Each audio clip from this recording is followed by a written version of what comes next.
How's it going, guys? My name is Arnold, and today we're going to be talking about theater at Yale, specifically the extracurricular scene. Now, the best part about theater at Yale is that it is accessible to literally anybody, regardless of your experience. If you can sing, if you can dance, if you can act, or if you have never done any of that before, that is the beauty of it. People just explore the interest, and you end up working along with people who've been acting for like 10 years compared to you who hasn't acted at all. And I'm just making a very general assumption there, but it's just very, very fun, very interactive, very collaborative, but also very time consuming. Now, for the most part, the way theater works at Yale is that we have the Yale Dramatic Coalition, which is basically the umbrella organization that basically compiles all of the shows and organizations that are performing theater at Yale. And now through that website, you can basically find auditions online and just basically have an audition time slot, prepare a monologue or a speech or whatever they require, sign up for that time, show up on the day, and you do your audition. And if they like you, they're gonna give you a callback, which is basically another chance for you to show who you are and what you can do. And if they accept you from the callback, then they give you the role. Now, the way the role is given is that we have a casting cycle,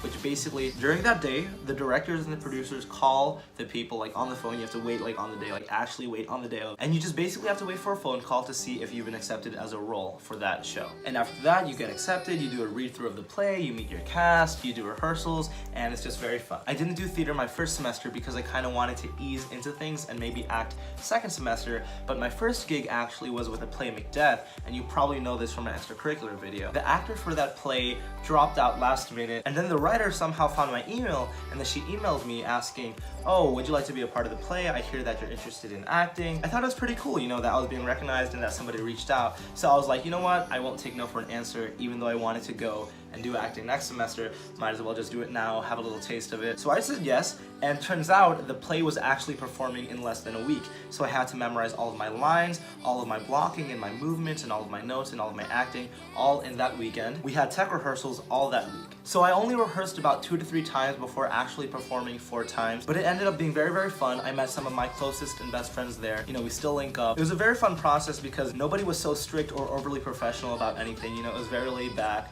I had my lines memorized, so we were basically just having fun, cooperating, making sure all the lightings and the sounds and everything was going well. Macbeth was very fun, but it was also a very short production.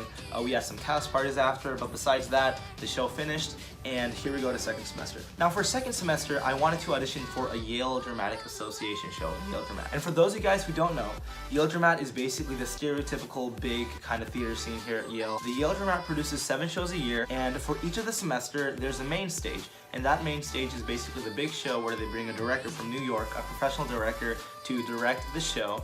And it's just basically, there's so much red tape and money involved. The reason I auditioned for the main stage is because it was big. You know, I wanted the clout. You know, I just wanted to like audition and test my acting capabilities. So yeah, I auditioned for the show. It was pretty chill. And then I actually ended up getting a call back, which was so cool. But then they asked me to prepare a 16-bar song, and I was like, cause like I don't sing. I mean, I can somewhat sing, but I don't sing, you know what I mean? So I sang Wave Me Through a Window by Dear Evan Hansen.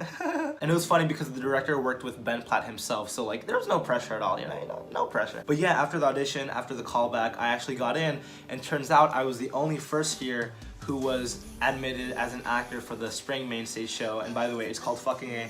I don't know if I mentioned that in the video, but yeah, it was just so cool being able to be a first year in the main stage. I got to work with so many cool, humble, and talented actors, but at the same time, it was a huge time commitment. You know, every day, at least 4 to 5 hours a night. There were days where the rehearsal would take out the whole entire day because there were things like costume fittings, fighting calls, transitions, working on lighting, working on everything else.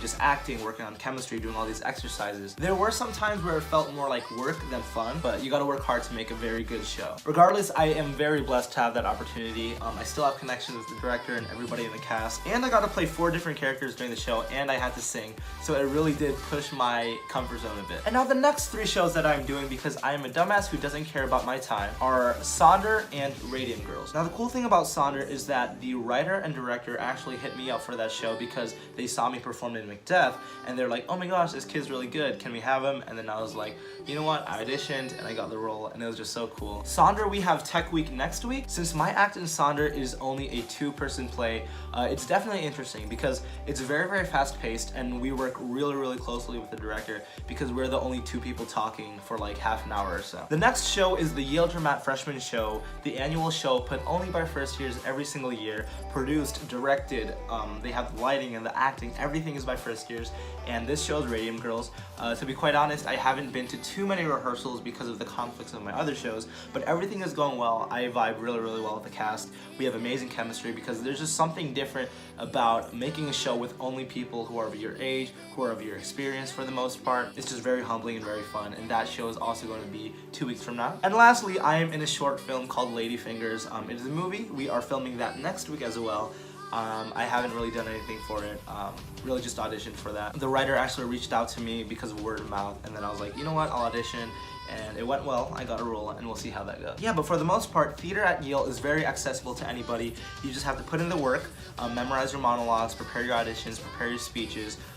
You just have to really get into the rhythm of things because rehearsals can be time consuming, but in the end it is ultimately so rewarding when you put up a show and you just have that camaraderie with your cast and you can just perform and convey a message and give the voice to the voiceless. You just have a fun time on the stage. And that's pretty much it for theater. If you guys want a day in the life of a theater kid video or anything else, just please comment down below, and just thank you so much for watching, and peace out.